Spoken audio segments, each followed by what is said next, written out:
Hey everybody, this is Alan with Rigoletto Music, and today we're going to talk about everything you need to know about alternate picking. When it comes to playing riffs, scales, melodies, or anything that uses single notes on the guitar, you're going to want to play using the most efficient way possible. This, of course, means using alternate picking, or using a combination of downstrokes and upstrokes. For all the examples in this video, I'm going to use a very common warm-up exercise that is really great for working on your right hand, your left hand, and being able to synchronize both. It's simply playing 4 notes, 4 fingers on each string, something like this.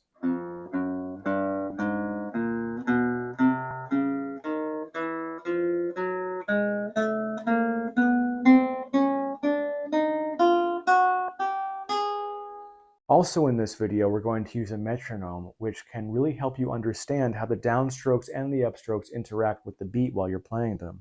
When you're playing along with a metronome, or you're playing very simple rhythms, you want to make sure that the downstroke connects with the downbeat, or the click of the metronome. This will really help you to understand how you're playing is connecting with the beat of the music.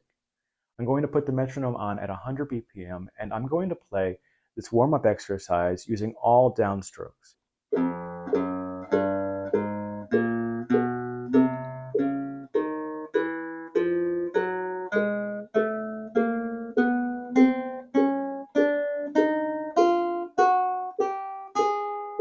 This might seem really basic, and you might want to just skip straight ahead to going down and up and using real alternate picking. It's really helpful for your playing to be able to connect the downstroke with the click. And even when you're a very advanced player, doing this kind of practice will really help you out. Now let's take a look at the upstroke. The upstroke is a little bit more complicated to play because it happens on the upbeat or right in between the clicks. Doing this warm-up exercise, trying to play on the upbeats with upstrokes might be a real challenge, but it's really going to help you understand how the upstroke works.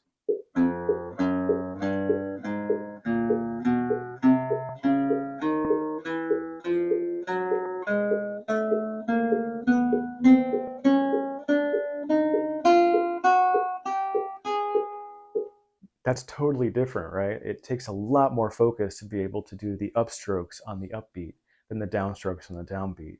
One thing to remember when you're doing upstrokes is you do not want to go too far with the upstroke, or else you're not going to have enough time to get back to the string to play. Really avoid doing this. Also notice how that changed the way my guitar sounded. It sounded a lot harsher. You want to have a nice, delicate, small movement with the upstroke.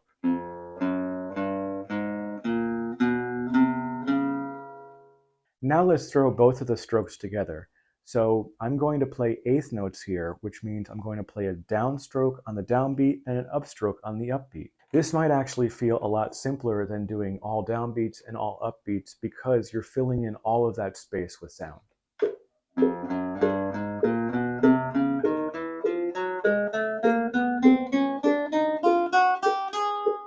That was the eighth notes at 100 BPM. Here it is 20 clicks slower at 80 BPM.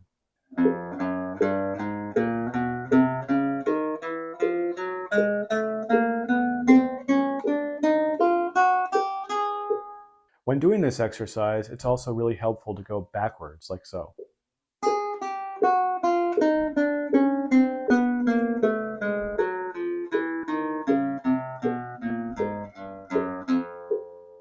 Now, when you leave the super cushy world of the exercise and you start going into playing real music, you might find that it's not so simple. You're not just playing down, up, down, up, down, up, down, up in a row all the time. One thing you might run into is syncopation.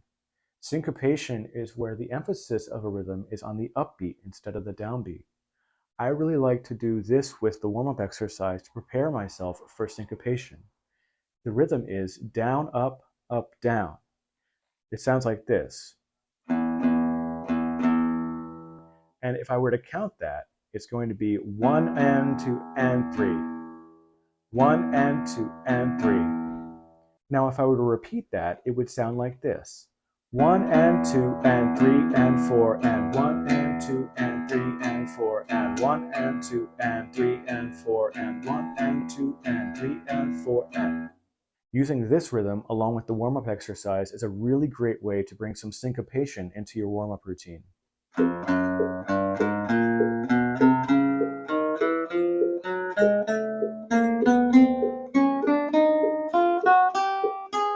Here it is slower at 80 BPM.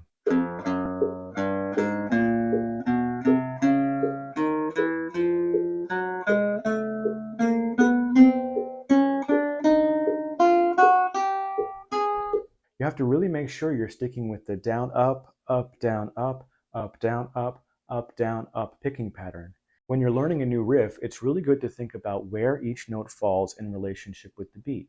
If you play the down strokes on the downbeat and the upstrokes on the upbeat, you're going to get a much better feel for the music, and the riff is going to start to sound more natural. It might also be easier to play.